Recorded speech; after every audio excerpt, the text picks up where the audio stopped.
Hi friends, welcome to Nandi home diaries. Monday morning எழுந்துட்டு எந்த ட்ரிங்க்குமே எடுத்துக்கல, ஜூஸ் காஃபி டீ எதுவுமே எடுத்துக்கல. ஸ்ட்ரைட்டாக பிரேக்ஃபாஸ்ட் சாப்பிட்லான்னு ஆப்பத்துக்கு ரெடி பண்ணிகிட்டு இருந்தேன். ஆப்பம் தேங்காய் பால் ஃபஸ்ட்டு ட்ரிங்காக குடிக்கும்போது சூப்பராக இருக்கும்.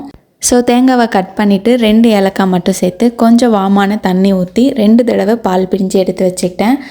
கூடவே திட்டமான அளவு வெள்ளை சர்க்கரையும் சேர்த்துக்கிட்டேன். அடுத்ததாக ஆப்பம் ரெடி பண்ணி எடுத்துக்கிட்டேன். ஆப்பத்தை நான் தோசைக்கல்லிலே சுட்டு எடுத்துக்கிட்டேன். உங்ககிட்ட நான்ஸ்டிக் அந்த மாதிரி இருந்தால் கூட அதில் செஞ்சிங்கன்னா கூட சூப்பராக வரும். இன்றைக்கி நான் தோசைக்கல்லிலே ரெடி பண்ணிக்கிட்டேன். ஆப்பம் சூப்பர் டேஸ்ட்டில் இருந்துச்சு, ரொம்ப சாஃப்டாகவும் இருந்துச்சு. ஆப்பத்துக்கான ரெசிபி வேணும்னா சொல்லுங்கள், கண்டிப்பாக அப்லோட் பண்ணுறேன். அடுத்ததாக நம்ம தோட்டத்துலேயே பசலைக்கீரை நிறையா இருந்துச்சு. அதை பறித்து 1/2 மணி நேரம் தண்ணியில் ஊற வச்சாச்சு. சாதம் வடிக்கிறதுக்கான அரிசியும் 1/2 மணி நேரம் ஊற வச்சுருக்கேன். அடுத்ததாக காஃபி தான் ரெடி பண்ணேன். எனக்கு ஆப்பம் பூரி பொங்கல்லாம் சாப்பிட்டோன்னா ஒரு மாதிரி மயக்கமாகவே இருக்கும். அதனால ஒரு காஃபி சாப்பிடலாம் அப்படின்னு காஃபி ரெடி பண்ணியாச்சு. காஃபி குடித்து முடித்ததுக்கப்புறம் கீரையை நல்லா வாஷ் பண்ண ஆரம்பிச்சிட்டேன். 6 தடவை நான் வாஷ் பண்ணினேன். சூப்பராக அதில் இருக்கிற அழுக்கு எல்லாமே எடுத்துகிட்டு ஒரு க்ளீன் வாட்டர் வர வரைக்கும் நல்லா வாஷ் பண்ணிகிட்டு இருந்தேன். இந்த கீரையில் நிறைய நல்ல பெனிஃபிட்ஸ்லாம் இருக்குது. இருந்தாலும் ரத்த சோகை இருக்கிறவங்க, அலர்ஜி இருக்கிறவங்கலாம் இதை சாப்பிடும்போது உங்களுக்கு சூப்பரான ஒரு ரெமிடியாக இருக்கும்.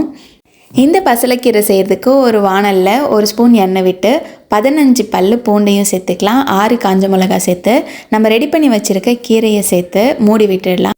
5 நிமிஷத்துலேயே கீரை சூப்பராக வதங்கிடும். நமக்கு வதங்கினதுக்கப்புறம் ரொம்ப கம்மியாக தான் இருக்கும். இன்னும் ஒரு 5 நிமிஷம் மட்டும் நம்ம வேக விட்டு எடுத்துகிட்டு ஸ்டவ் ஆஃப் பண்ணிடலாம். ஒரு 20 நிமிஷம் மட்டும் நல்லா ஆற விடலாம். அடுத்ததாக நான் கீரைக்கு அப்பளப்பூ தான் பொரிக்கிறதா இருந்தேன். எங்கள் வீட்டில் ரவுண்ட் அப்பளத்தை விட அப்பளப்பூவை எல்லாருமே விரும்பி சாப்பிடுவாங்க. அதனால் வேறு எந்த ஆப்ஷனுமே யோசிக்காமல் ஸ்ட்ரைட்டாக அப்பளப்பூவை சூஸ் பண்ணிட்டேன்.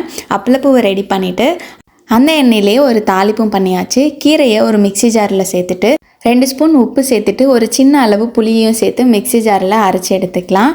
தாளிப்புக்கு 1 ஸ்பூன் கடுகு, 1 ஸ்பூன் வடகம், 4 பல்லு பூண்டை தட்டி போட்டுக்கலாம். கூடவே 4 காஞ்ச மிளகாயும் சேர்த்து கீரையில் சேர்த்தோன்னா சூப்பரான கீரை ரெடி.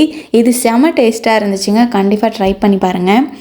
இந்த கீரையை செய்கிறது இவ்வளோ சிம்பிள்னாலும் அதனுடைய டேஸ்ட் அபாரமாக இருந்துச்சு. கண்டிப்பாக மிஸ் பண்ணாமல் செஞ்சு பாருங்கள்.